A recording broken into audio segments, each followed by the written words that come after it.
हरे कृष्णा। भगवान से कुछ मांगना नहीं चाहिए।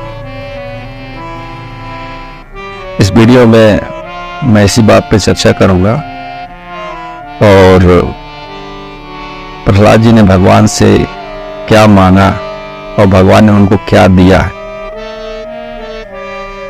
इसी बात पे आज मैं चर्चा करूंगा। तो कहते हैं कि भगवान से कुछ भी मांगना नहीं चाहिए। अगर हम भगवान से कुछ मांगते हैं तो भगवान की नजरों में हम खुद को बहुत नीचा गिरा देते, क्योंकि जो अंतर्यामी परमात्मा है, जो घट घट में व्याप्त है, क्या उसको मालूम नहीं कि हमको क्या चाहिए? एक दाता तुम भिखारी सारी दुनिया। परमात्मा है तो सब कुछ देने वाले और सारी दुनिया तो भिखारी है।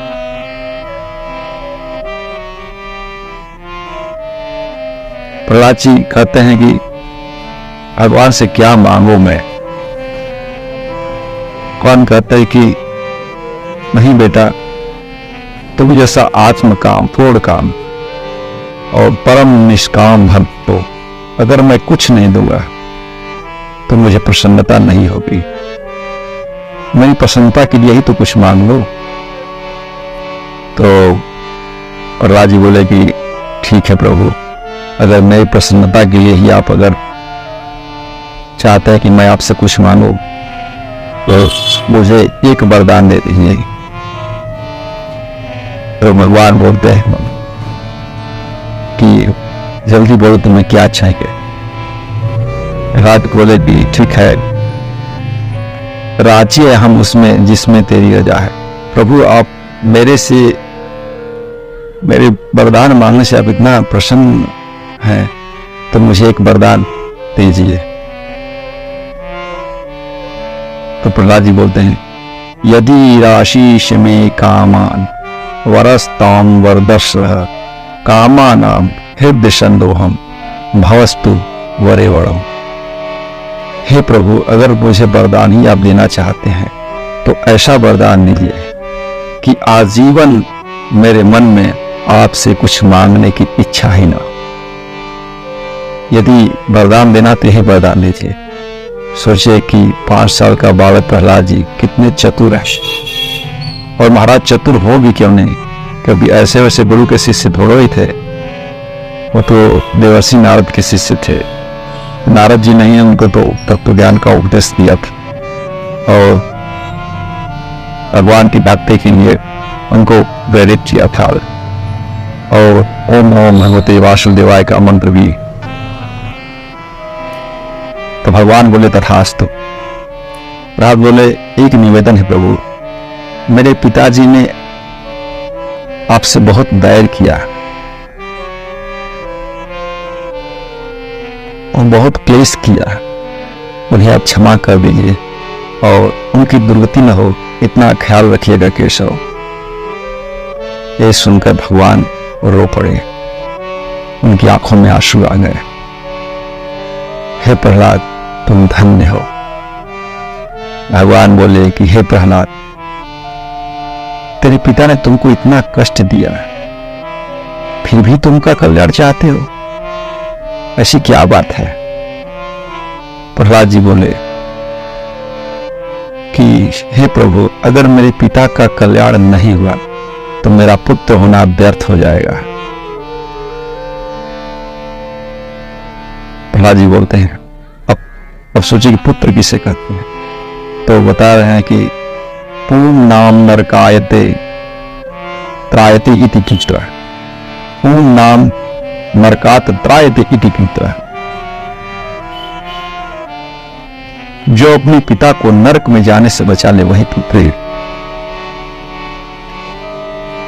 पिता कितना भी पापी क्यों न हो, लेकिन पुत्र इतना धर्मात्मा हो जाए कि अपने धर्म के बल पर पिता को नरक में जाने से बचा ले, वहीं पर है महाराज को।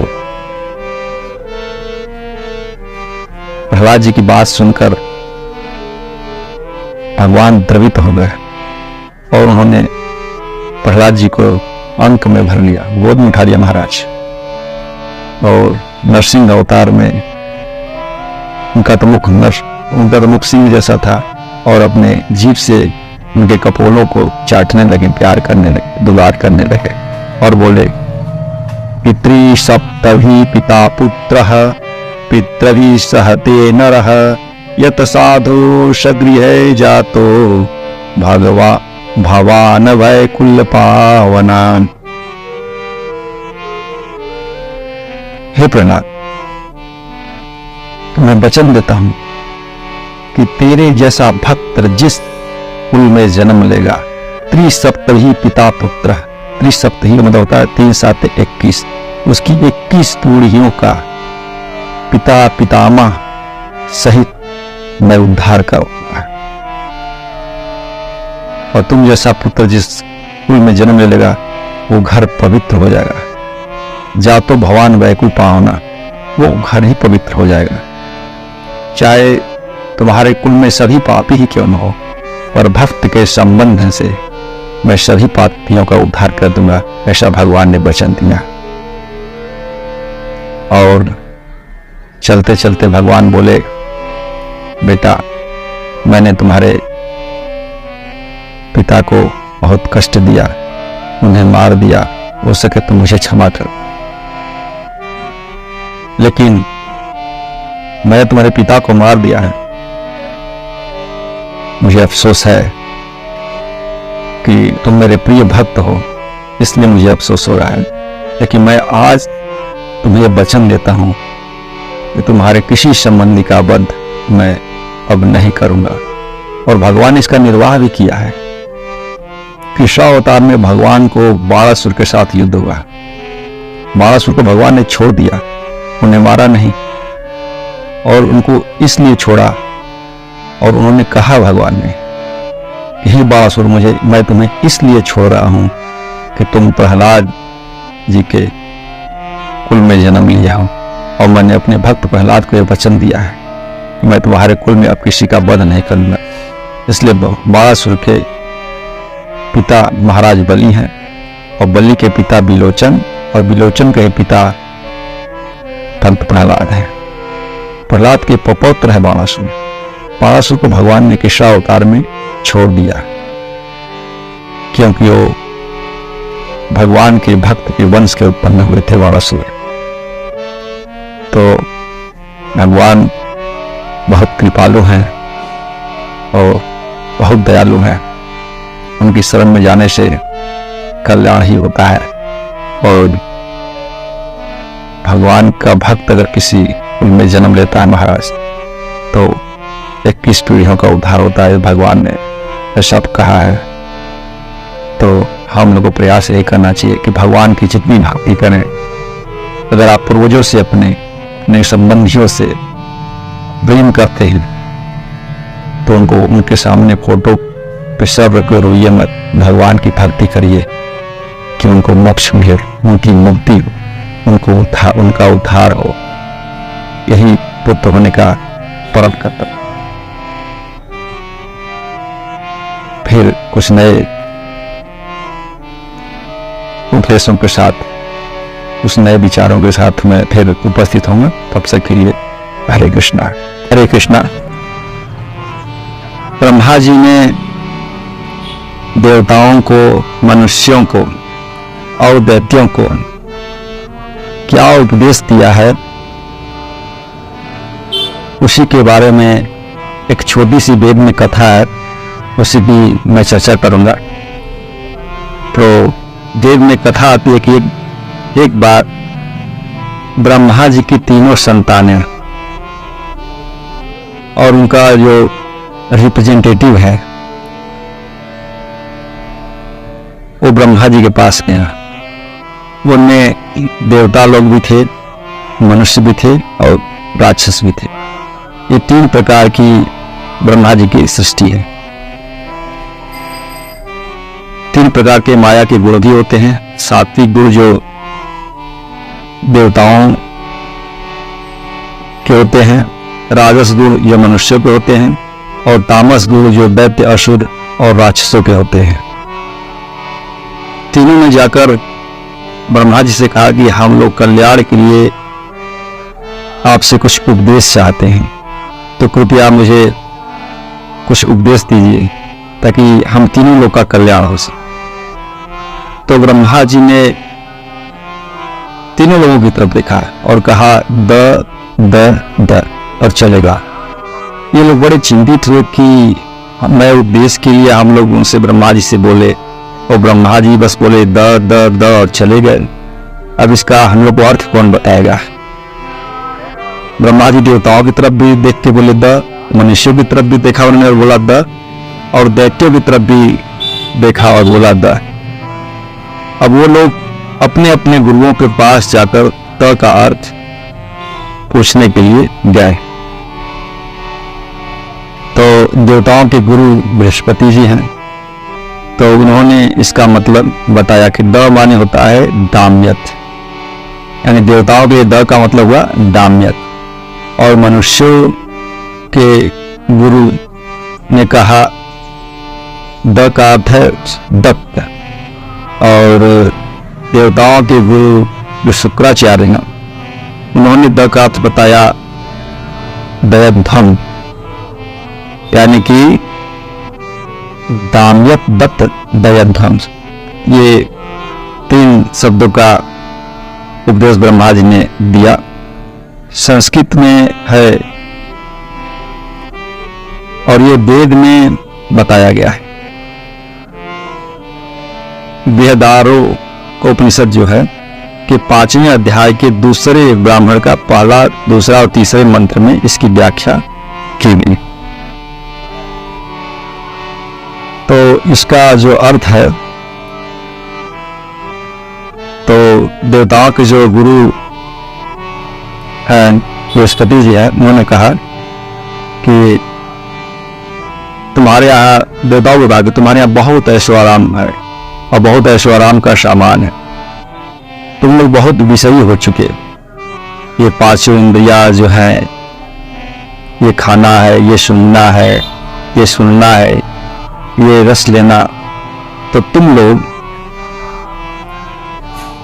लोग ऐसा करो कि दम करो, यानी इंद्रियों को वश में करो, अपने इंद्रियों को वश में करो, तभी तुम लोग का कल्याण किया। और दाम्यत माने इसका अर्थ होता है दम करना है, इंद्रियों का दमन करना है, इंद्रियों पर शासन करना है, इंद्रियों को वश में करना है। ऐसा उपदेश देवताओं के लिए ब्रह्मा जी ने दिया। अब आई मनुष्यों के बारी। तो मनुष्यों से कहा कि तुम लोग संसार में जाकर भगवान की सृष्टि पर अपना अधिकार जमाने लगे हो।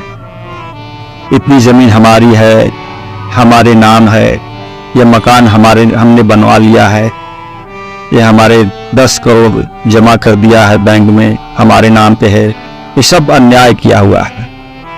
मनुष्यों, तुम लोग भगवान से जो कुछ भी मिलता है उसको अपना मान लेते हो। भगवान ने तुमको भेजा था कि हमारे संसार में जाओ और संसार से उतना ही लो जिससे तुम्हारा काम चल जाए। खाना पीना, कपड़ा, रहना, ये सब चीजें, 3 चीजें खास है इसमें, इससे काम चल सकता है। कपड़े 100 रुपए के भी आते हैं, 1000 के भी आते हैं, 10,000 के भी आते हैं। हर चीज जो अधिक सृष्टि का सामान लेना, ये गरीबों का हक मारने के बराबर है। भागवत में वेद व्यास जी कहते हैं कि अधिकम यो अभिमन्ये सहसस्तेन दंडमर्हति। वेद व्यास जी ने कहा कि अगर कोई अधिक कुछ लेता है भगवान की सृष्टि में, तो वो वैसे ही चोर है जैसे संसार में कोई डाका डाल करके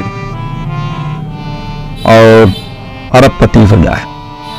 भगवान की संपत्ति है, भगवान के हम लोग बच्चे हैं, जिसकी जरूरत तुमको है तो बस उतना ही संभाल लो यहाँ से।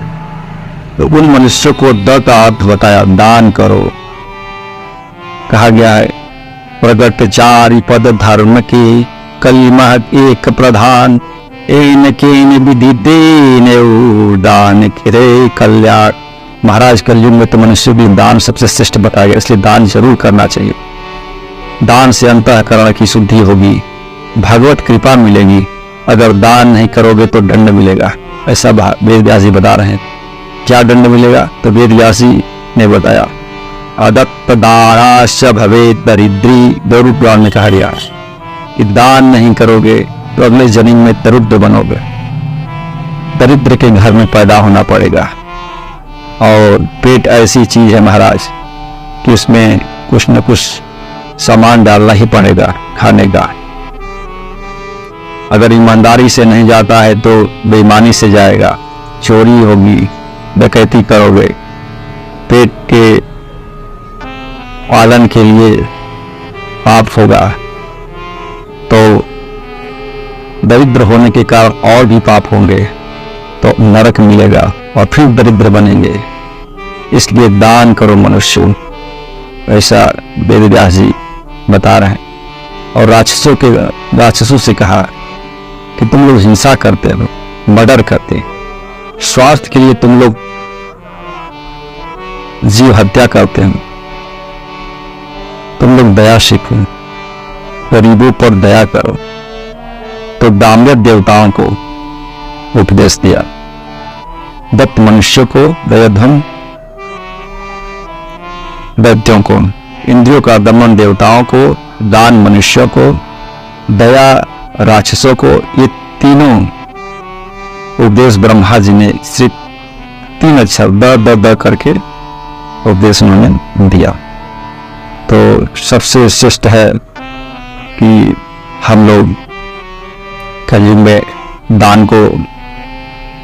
दान करें और किसी पात्र का विचार किए बिना भी जो भी श्रद्धा हो, जो ही आपके मन में विचार है, उससे दान जरूर करना चाहिए। दान करने से प्रारब्ध सुधरता है महाराज, सारे दुख दूर हो जाते हैं, भागवत कृपा मिलती है और अनंत जन्मों के जो हमारे पाप कर्म है वो दूर हो जाते हैं, अंतःकरण की शुद्धि होती है और भगवान में प्रीति बढ़ती है। फिर कुछ नई जानकारी के साथ फिर मैं उपस्थित होऊंगा, तब तक के लिए हरे कृष्णा।